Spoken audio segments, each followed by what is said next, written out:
Я обратился с конкретным вопросом, который меня интересовал. Я хотел судебно проконтролировать те договора, которые были заключены.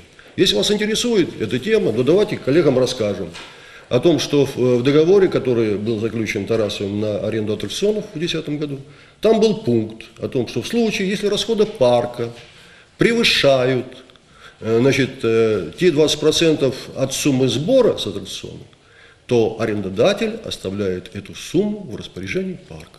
И в принципе убыток по этому договору парк понести никак не мог.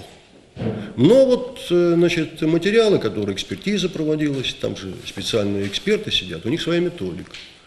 А когда все эти документы были представлены в арбитражный суд, проведена была новая экспертиза, то арбитражный суд вынес решение о том, что убытка парк по этим договорам аренды аттракционов не понес. Ну, будем смотреть дальше, что правобережный суд будет решать.